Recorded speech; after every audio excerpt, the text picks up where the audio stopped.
Hello YouTube and welcome to a new series that I'm starting called the noobtube. As the name suggests, this is helpful tips and just explaining things about Planetside 2 for new players. Today I'm going to be covering how to make a character, what process you go through, what stuff means. Then I'm going to be going over your first 5 minutes inside of the game.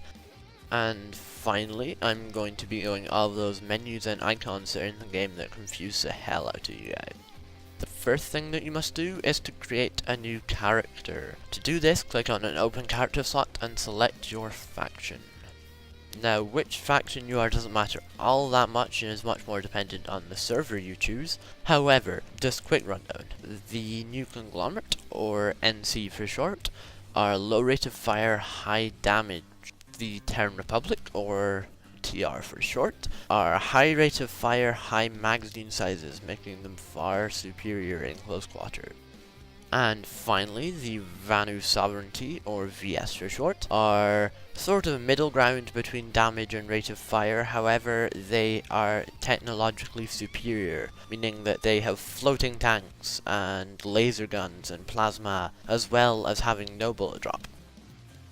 As far as choosing a server goes, I would just recommend choosing one that's in your region. So obviously if you're EU, an EU server, American server, Australian, an Australian server. This will mean that your ping isn't ridiculously high, and it will also mean that the server prime times, that's when most people are on, will be around when you're on, so you'll have plenty of people to shoot at. When creating a character, once again very self-explanatory, pick a name, pick male or female, and pick a face. Your sex and your face make absolutely no difference in the game. After this, unless you selected the skip tutorial option, which I highly recommend against doing, you'll be put in tutorial. I would recommend doing this as it gives you an overview of the basic mechanics of Planetside without going too in depth. It won't overwhelm you, but at the same time it will help you understand just the very basics. After the tutorial, you'll be prompted to select a continent. This once again does not really matter that much. I would personally recommend against going to the continent Esmir, however, as it's usually very underpopulated. The same as continent Amerish, but to a lesser extent. After this, you will be given the class quiz. I would recommend just going with what it tells you. You'll get a free gun. The only thing I recommend against, however, is if you get the max class.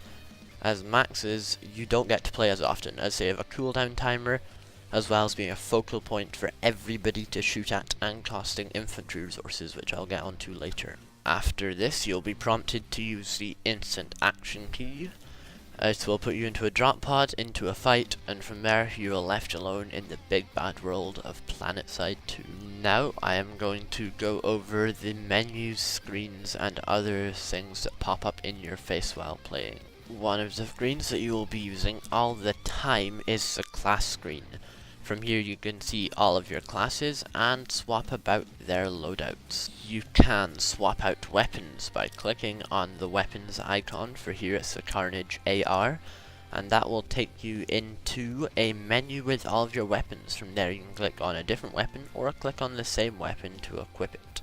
From that very same menu you can also buy and change out attachments for your weapon. You may also buy and change out suit slot items. Suit slots are basically passive to affect you, such as giving you more ammo, more grenades, more resistance to certain types of damage, or making your shields come up faster. Do remember guys, you can only have one suit slot equipped at a time, so buying every single one isn't going to help you. Now, here you can see the utility slot. This is where you can equip your C4, your medical kits, or your restoration kits. Very simple really. C4 is an explosive, a medical kit puts you back up to full health, and a restoration kit also puts you back up to full health, but over a period of 8 seconds. So it's going to sort of let you slowly regenerate up your health, rather than just get all in one big dose. With these two little arrows next to the picture of the guy and the gun, you can quickly select your guy's camo or girl's camo, and your weapon camo. You can also do this through the change appearance tab shown here. From here you can change your camo, see every single camo in the game for your character, select your character's decal, armor, and helmet.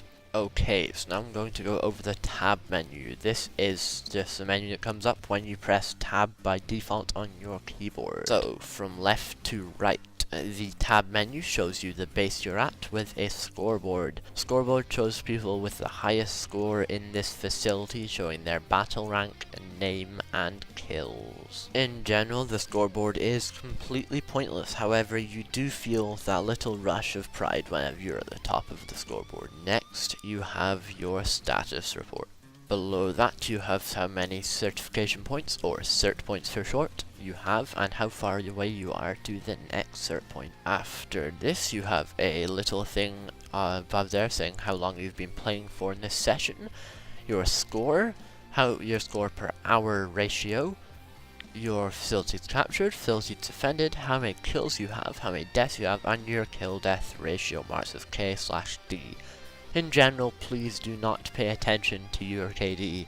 If you are new to the game, it will undoubtedly be low, and this will actually force a lot of bad tactics such as camping in a spawn room. Below this, you have how many cert points you have earned in this play session. You also have how many mechanized, aircraft, and infantry resources you've earned in this play session. As far as infantry, aircraft, and mechanized resources go, you get drops of resources every 4 minutes dependent on how many resource producing facilities you own on the map. These resources can be used to spawn vehicles, spawn aircraft, and resupply on things like C4, medkits, grenade, and restoration kits.